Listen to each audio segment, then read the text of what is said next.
حقኛ ዛንታ استمركز ጽሑፍ ጸሐፍን ተራኽን ያዕቆብ ዳዊት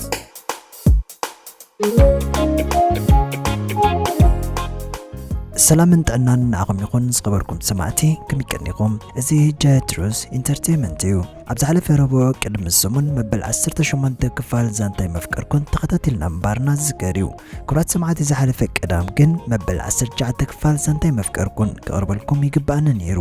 እንተኾነ ግን ንኽብሪ እቶም ምእንታና ክብሉ ዝሓለፉ ፍቕሮም በታ ዘይትድገም ህይወቶም ንእስነቶም ዝገለጹልና ስዋዕታያታትና ክብል ኣይቕረብክዋን ካብ ልቢ ቅሬታ እንዳሓተትኩ ቀዳም ክትቀርብ ዝግባእ ዝነበረ መበል 19 ክፋል ዛንታይ መፍቀርኩን ንሎም ረቡዕ ኣብ ሰዓት ሕዘልኩም መፅለኹ ንምሉእ ምክትታል ግን ናብ ትሕዝቶ መበል 19 ክፋል ክሕልፈኩም ቅድሚኡ ግን መዘኻኸሪ ካብ ዝሓለፈ ክፋል ውሑድ ናባኹም ከብል ዓቃን ሜላት ኩሉ ዝሓለፎ ፀገማት ኣዕሊልዋ ሜላት ግን ካብ ምድንጋጽ ሓሊፋ ዝኾነ ይበለቶን ዳዊት ንዳንኤል ደው ኢሉ ከም ዝተሰዕረኒ ገይርዎ ዘለዎ ትካል ክህቦ ንሱ ድማ ጓሉ ክመልሰሉ ተሰማሚዖም ኣለዉ ስም ንሳሮን ፀገማቱ ነጊሩ ጥዑይ ሰብ ምዃኑ ከረድኣ ፈቲኑሎ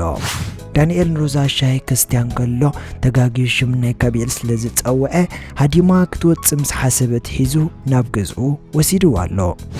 ሜላት ናብ ሓፍታ ደው ኢላ ሓንቲ ዓይና ንካቢኤል ክትልግሰሉ ምዃና ነጊራታ ሓፍታ ግን ኣይተቐበለታን ኣላ ኣብዚና በፂሕና ነርና ዝቕፅል መበል 19 ክፋልከ እንታይ ትሕዝታ ሓቢርና እስከ ንከታተል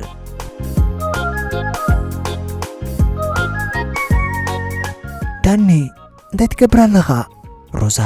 ኩሉ ተዘጋጥማ ዝነበረ ኣብ ትፅቢታ ይነበረን እምበር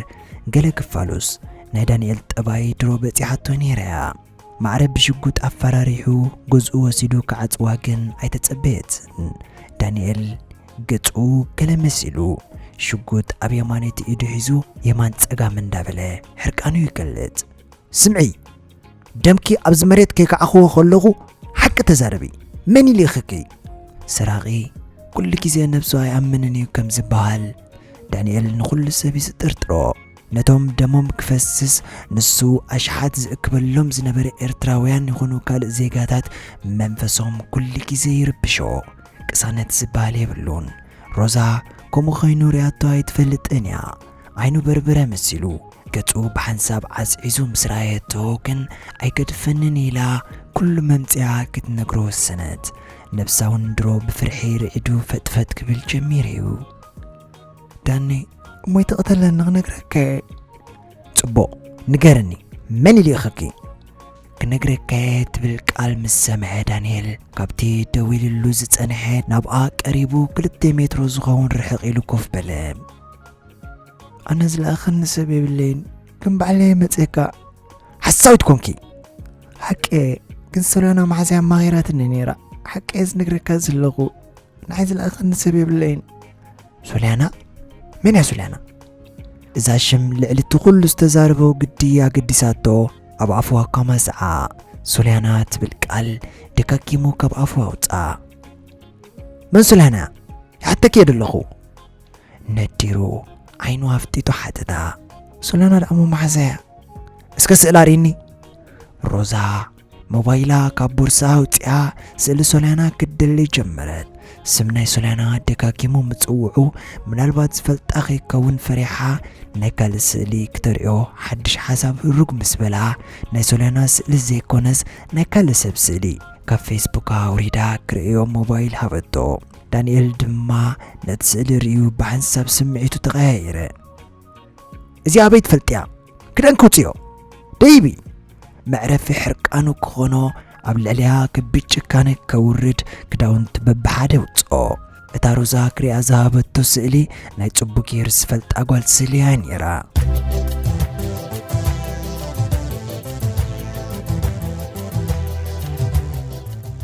ዳዊት ማዕፁ ቅልቅል ኢሉ ንሞጎስ ምስ ረኣዮ ኣብ ኢዱ ዝነበረ ጥርሙዝ ዊስኪ ደርቢዩ ሰንከልከል እንዳበለ ናብ ሞጎስ ቀሪቡ ክልቲኦም ተሓቋቆፉ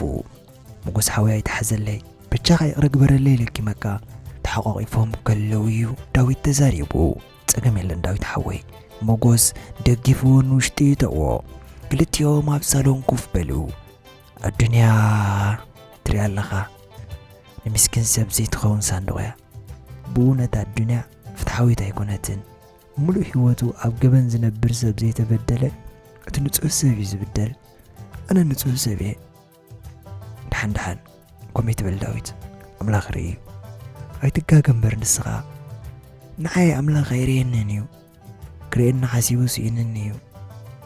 ክቑፅረካ ዶ ህይወተይ ሰበይተይ ጓለይ ትካለይ መሳርሕተይ ፈተውተይ ኩሉ ነገር ውክእ ብሓንሳብ ከሲረ ክትመልሶ ኢኻ ዳዊት ሞራልካ ጥራይ ተውድቕ መጀመርታ ንስኻ እሞ ጓዕ ወፃኻ ሕጂ ሰኺረ ኣለኹ ጽባሕ ግን ኩሉ ኽዕልለከ ብሰበይትኻ ድማ ይትሕሰብ ሕክምና እያ ዘላ ጽባሕ ክንከዳ ኢና ሞጎስ ዳዊት ዘረብኡ ክውድእ እሞ ብዛዕባ ሰበይቱ ክሓቶይ ክጽበ ጸኒሑ ሃንደበት ሰበይትኻ ሕክምና ኣላ ምስ በሎ ግን ምስቲ ጎረባብቲ ዝበልዎ ዛሚዱ ዳዊት ሕክምና ከም ዝወሰዳ ባዕሉ ከሚቱ ውሽጡ ሩፍታ ሃቦ ንዳዊት ሰኺሩ ይሪኦ ስለ ዝነበረ ጫማው ኣውፂኡ ኣብ ሳሎና ደቂስዎ ኮፍ ኢሉ ናይ በይኑ ሓሳብ ከፈተ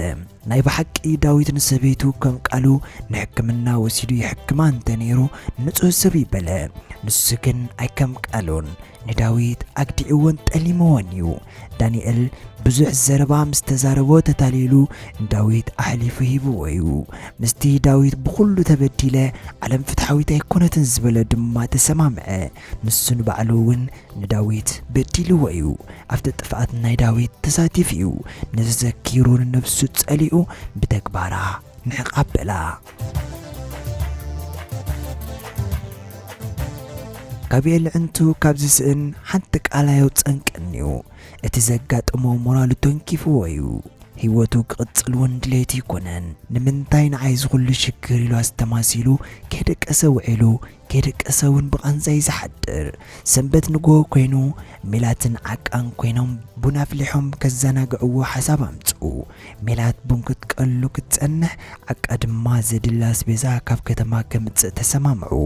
ሜላት ቀራሪባ ምስ ወደት ክሳብ ዓቃ ዝምለስ ንጋብኤል ካብ መደቀሲኡ መሪሓ ናብ ሰሎና ኣምፀቶ ፍሉይ ፍቕርን ክንክንን እያ ተርእዮ ኮፍ ኢሉ እንከሎ ትቐርበሉ ጠፊኡዋ ሸበድበት ትብል ነተን ጻዕዳ ጨርቂ ተገይሩወን ዝነበረ ዕንቱ እንዳጠመተት ድማ ድንግጽ ኣቢላ ትርእዮ ካፔ ኣጆኻ ሕራይ ኣነ ብጎንኻ ምህላዊ ሕጉስ ኩን ምክንያቱ ንዓኻ ኣብ ጎንኻ ምሽ ኣለኹ ኣነ ዝደሊ ንስኻ ጥራይ ተሓጉሰለይ ይኣምነለይ ኢሉ ሓፍተይ ሜላት ኣብ ጎኑ ኣብ መደገፊ ሳሎን ኮፍ ኢላ ርእሱ እንዳደረዘት ክትዛረቦ ጸኒሓ ሓፍተይ ምስ በላ ተጎዲኣ ዝመጽእ ንብረት ከም ዘለዋ ናብ ክሽነ ኬዳ ሓንሳብ ኣብኡ ኣውንወን ኢላ ናብ መደቀሲ ክፍሊ ሓሊፋ ኣብ ቅድሚያ ሙሉእ ነብሳ ዘርኢ ቬትሮ እንዳረኣየት ንነብሳ ጥምታ በለታ ተረጋጊ ሜላት ትንፋሳ ካብ ውሽጢ ኣውፅያ ካብ ዝነበረቶ ርቡሽ መንፈስ ክትዝሕል ንነብሳ ሞራል ሃበታ ሜላት ድምፂ ናይ ጋብኤል ሰሚዓ ብጉያ ንሳሎን ገደት ኣቤት ካፔ እንታይ ከምጻልካ ዳሕንዲኻ እንታይ ኮንጋ ድሓነ ምሳይ ዘለኽ መሲልንስ በይነይ ክዛረብ ጸኒሐ እወይኖ ኣይተሓዘለይ ከነገርኩኻ ኸይደምሽ እቲ ኣብ ቅድሚያ ሙሉእ ነብሳን ቅርጻን ዘስተማቐስ ዝነበረ ጋብኤል እቲ ንዓለም ምስ ሙሉእ ብርሃና ዝፈልጣ ጋብኤል ኣብ ጥቕኡ ዘሎ ሰብ ጥራይ ዘይኮነስ ባዕሉ ብዓይኑ ርኢ ወፊሩ ዝኣቱ ዝነበረ ጋብኤል እቲ ተወሳኺ ግርሙ ዓይኒ ፍንጃል ዘብሎ ፍሩያት ዕንቲ ዝወነን ዝነበረ ጋብኤል ኣዊሩ ምስኡ ሰባሉ ድየለን ክፈሊ ኣብ ዘይክእለሉ ደረጃ መብፅሑ ምስ ፈለጠት ካብ ዕንታ ናይ ድንጋጸ ንብዓት ኮረር ኣበለት ሚሉ ሕጂ ዓለም ንዓይ ጸልማት እያ ዘላ ብክልተ ዕንተይ ብርሃን ዝርእየሉ ዝነበርኩ እዋን ንዓለም ነቢረ ዘይከኣልክዋ ሕጂ ብጸልማት ተስፋ ብጸልማት ዓይንን ከመይ ገይረ ንዓለም ክነብራ ትሓስቢ ጋብኤል ይእዳው ናብ ዕንቱ ሰደደ ካብ ውሽጡ ዝነብዕ ዘሎ ስለ ዝመሰሎ እዩ ንብዓቱ ክደርስ ዝሓሰበ ነቲ ኣብ ዓይኑ ዝነበረ ጻዕዳ ሻሽ ሓሊፉ ዝወፅእ ንብዓት ግን ኣይነበረን ይእዳው ሃሰስ ምስ በለዩ ክልተ ዕንቱ ተሸፊኑ ከም ዝነበረ ዝዘከረ ርኢኺ ወላተን ከም ሰበይ ስቓይ ውሽጠይ ተሰኪመን ዝፈሳ ዝነበራ ንብዓተይ ከውፅእ ኸማን እኮ ይፍቀደንን እዩ ቆሚ ትበላታ ካፒ ሜላተይ ትብለኒ ኣነ ድማ ካፒ ይብለካ ሽዑ ድማ ዓለም ዝመቀረት ኮይና ንነብራ ምሽ ኣነ ኣለኹልካ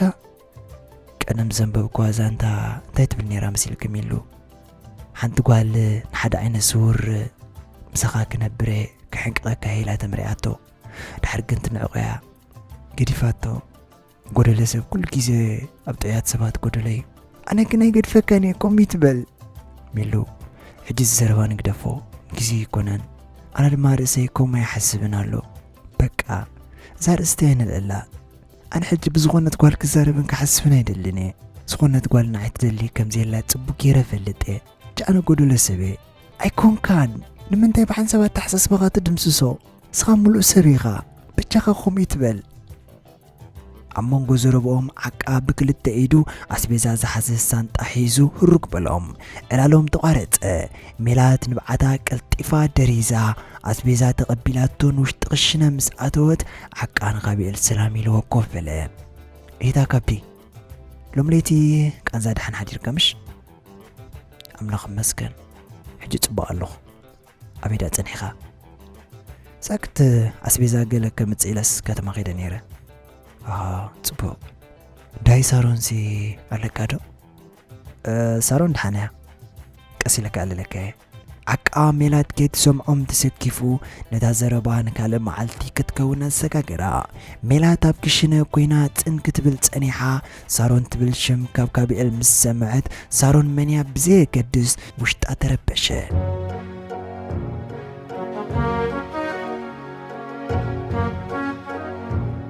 سيم نجو كرم سارون تسيو قرص سريحو كساب نسات تسألو أفكان شلون نيتز نبرو هوتيل كوينو نيتحاتي حتصير سر نيل على دما براتيل كيرو سبورتي سرح نيرو سارون دك إسات أني حامس تسات بفنسترا تقلق إلان سيم رايتو سيم كالات سمو بمولو بوكات أزملو خوينهم سروع كرتسي أكالات سلوو جاقرو رسو لماش كوينو نقرمو زوزخ كدراي حبر الزونن وديو سارون أقلبوا ملؤ بملؤ نابسيمي نيرو سيم كم تنساس تتصبيت تيكونن كل هيوتو عليلو وايو كنقران كله بقنع لبو كم زنقرا سلتفلت نسو نتحسب مخانو بسانكي سئنتو نابحم أسرع كم زأتو تردياتو الليا كاب تقدميت معلتي يابو في سات ريوات حيزا دس بلا ودي نيرو كاب دانيال كاب تسلاماو تيو بيناك قمتا كاب زجمر كلاي سومون تهز نيرا بزيكا بالأستي انتايك ازازك غبلا زخونت ساقما يوردلان كمتي كل ما ودات زقبرو نايدفران ازن سيام أبصارون عبي كبري بويو نسايا بقنع لبات تمتون يرامبر سيمسي نعاك مست إلو مسمعتو تقاليسو زقبرو زنبرة كباراتيو سارون كن كسب قصبتي زقبرو لا زنبرة حاليوتن كبراتن كم سب قبل بابو تكتبو جميرة اتتوبو بوتا ناي فقردي حونت فلاك تفلت اي تقال منبر تصبو سمعت سمعني ريو اتن مسؤوت حلفن جيزي ات مسؤوت تصاوتون تعللون كله كم تنافقو كينيها بفنستراك الكليلا شموم تصوعتو سيم بقيان لعلى ديبو ابتقا مسبتحي وقعد حنت ساغي انتاي كأزاز تحت أبي كرسلو مساحلو تحري قرسي كارتا غانت تصاوتينا بعد اسم سكونا كنحنبسينا نمشد ما أب حنت بوتا وسيد خزانا كاكي سيم نتا معلتي كونوت زرعو مدف كل زرزيرو نقرا سارون دما كم تنزح لفا معلتات تبو كم تو ارقت انيا خوينا في الشغ ندابلت نبشاورات عود نفساك تحتسب جمرت هندبت داويت ولاديها دينا ولاديتا بحساب الرق بلوا بحيلي أبتا ساعات كاب حنقولا حقيقة كتاليم فتنت أكون اللان ولد دايوم كم تسيم زقبر اللاز نبرة كبرتن حاليتون كقبر لا كم زي كؤلوكن مدمدم تاكيريا مغناتو بتنسات فلطو كلتيوم سدرعانا عادر بيم مايوم نبسات حاتيبا مسودات نابسيم كدت سيم كل كرسي قراريبو قدامي تغلاسو نعا قبلا ابطبق علالن كلو بفنسترا حدا فتصامريو كاب زنبرو بددل تسيو نتي بروح قزرعيو مسلي دكيمو دكاكيمو كرغاغص مكارجان اشتي علي طمته ايتكاكين حدا كابتوم دانيال زلعغو كمناتو بسل تعسيبهم سرح زنبرو يعرقتيو اب كان شلو دويلو نتوارديا ساعتو زنبره سارون وشتتوي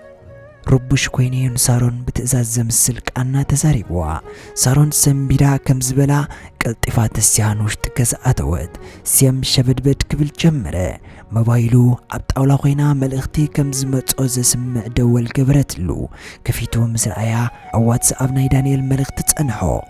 سيم أبتحت نتسبيك لنا سارون حسكا أورد تبل نكأت استملأت حتصار صحفتيها واي موت سيم بوشتو تمكحة نسارون كداونتا كتلبس دقيمو ملغتيا محلاليفو نسون كداون تلبسة داقماي عند بالتليفون نايت هوتيل عويلة تقوات سيم لبو ملقبلة نفلما كيزون فرحة تسمعو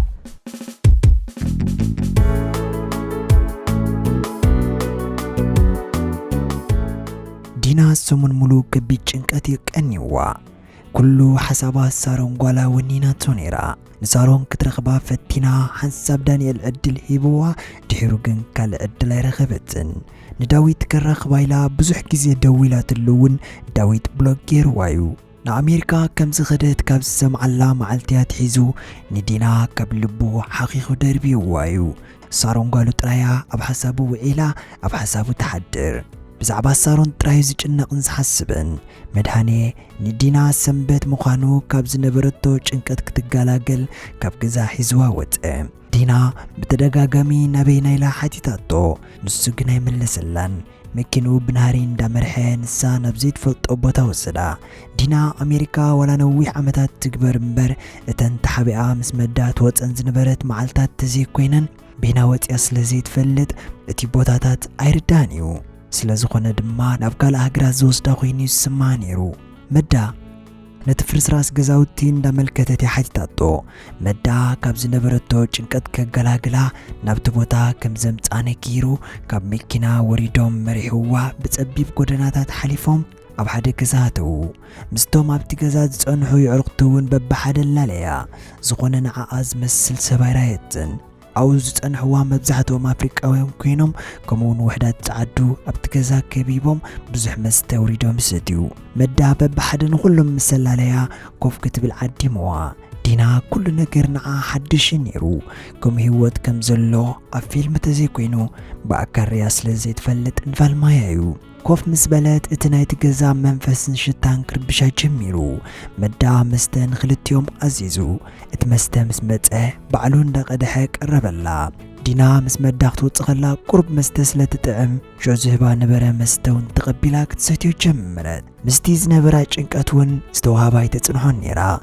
قرب تيك ترسن جميرا چنكتا كألا عم فنترا مسلي حقوز كتعاتو مسجمرت اتي تقليعاتو زتسانهات هيوت ببقرب تواهدا افتقزانو فعد رفتن موزيقانياتاتن سلز نبرو بدمت امنت سبي زناقو ديناون بت موزيقا تزناقات زيت فلت مسته ابتا معالت تخافلت بزح مسته مسته دما مدى زهابا كتقبل جمرت أبي ودا قريباتو زيت فلت كتقربون زيت دلي حششون مدى فتنيلو بفنجا قبرلا شعون نسان بزيت فلت ايوت كيشا ابتكزا كلهم كساب زتسألقوا تتساوتتن سحقتن أناكو أدساروني تبلك قلب تدقاقم توطا سارونجن أبتا ساعات تيها دياز نبرتو تتري نيرا يترفدو أدي كتبلا كم سبون مخحادتا مدى استلاغو يزكبر نيرو حساب لبو كم سمر اللو الرقاقيتو موبايلو تيو نتزنبر فتامين كل سالو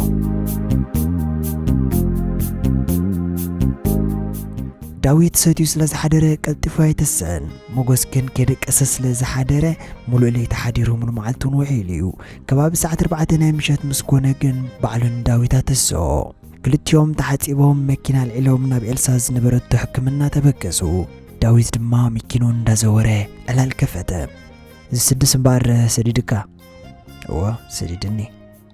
زخونه غنا يبلكان اي يبلنن موغوس حسوا زخونه يبلنن يلو ግን ብዙሕ ኢልዎ ንሱ እውን ብዙሕ ተዛሪቡ እቲ ኩሉ ንዳዊት ተነጊርዎ ንሰበይቱ እውን ከምዚ ይረኽቦ ስለ ዝፈልጥ ቀስኪሩ ግዜ ፈልዩ ክናሳሒ ዝደሊ ነይሩ ዳዊት ብዘይ ዝኾነ ነገር ንመጎስ ክሰዶ ከም ዘይክእል ስለዝተረድአ ዝኾነ ውዲት ሓሲቦም ከይኮኑ ገለ ጥርጣረ ክጥርጥር ናይ ግድነት ኮይኑ ተሰምዖ ኣብ ሕክምና ምስ በጽሑ ካብ መኪና ወሪዶም ንውሽጢ ኣተው መጎስ ኩሉ ካብ ትጽቢቱ ወጻኢ እታ ሎሚ ዶ ጽባሕ ክትመውት እያ ዝብላ ዝነበረ ኤልሳ ሰበይቱ ህይወት ዘርያ ጸኒሓቶ ዕውት መጥባሕቲ ከም ዝገበረት ዝኾነ ጸገም እውን ከም ዘይብላ ድሕሪ 2 መዓልቲ ካብ ሕክምና ክትወጽእ ምዃና ብጆን ዳዊትን መጎስን ተገለጸሎም ጆን ማለት ናይ ሕሊና ሰብ ኮይኑ ሰሙን ሙሉእ ካብ ጎኒ ኤልሳ ከይተፈለየ ዝሓልዋን ዝዓለያን ሰብ እዩ ዳዊት ኩሉ ኩነታት ኤልሳ ፈሊጡ ጃዊልዎም ንደገ ክወጽእ እንከሎ ኣብ ኮረዴ ናይቲ ሕክምና ዘሰንብድ ፍጻመ ጸንሖ ይዕንቱ ብሓቂ ድን ነቲ ዝርዮ ዝነበራ ተርጊመን ዘቕርባሉ ነይረን ክረጋግጽ ክልተ ዕንቱ ብዕዳው ደረዘ ዳንኤል እዩ ኣብቲ ኮረዴ ጸኒሕዎ ሴም ምስ ካልኣዩ ድማ ናይ ኤመርጀንሲ ዓረባ ይደፍኡ እቲ ኣብ ዓረብያ ዝነበረ ሰብ መን እዩ ግን ዳዊት ርሑቕ ስለ ዝነበረ ስውር እዩ እቶም ክልተ ደመኛታቱ ግን ብዓይኑ ጽቡቕ ጌሩ ከም ዝራዮም ኣረጋጊጽ እዩ ሕርቃኑ ከንፊሉ ካብ ዕጥቁ ሽጉጥ ከውፅእ ኢዱ ምስ ሰደደ ዳንኤል እውን ሽጉጡ ከውፅእ ዕጥቁ ሃሰስ በለ ኩራተ ሰማዕቲ መበል 19 ክፋል ሳንታይ መፍቀርኩ ናብ ዝተዛዚማላ መበል 20 ክፋል ቀዳም ናይ ምሸት ሒዘልኩም ክምለስ ክሳብ ሸዑ ግን ኣብ ዘለናዮ ሰላምን ጥዕናን ንኹላትና ኩራት ሰማዕቲ ግምታትኩም ክትጻፉ ክጽበ ዳንኤልን ሴምን ንመን እዮም ኣብ ሕክምና ምጽዮሞ ሮዛኸ ተዓሚጻ ዶ ትኸውን ናይ ዲና ህይወትከ ከመይ ክቕጽል ጋብኤል ሳሮን እንዲሁ ክብል ወይስ ሜላት ወይ ድማ ሮዛ ህይወት ዓቃኸ ከመይ ክኸውን እዝን ካልእን ኣብ ዝመጽእ ክፋላት ይረኽበና ብሩኽቅና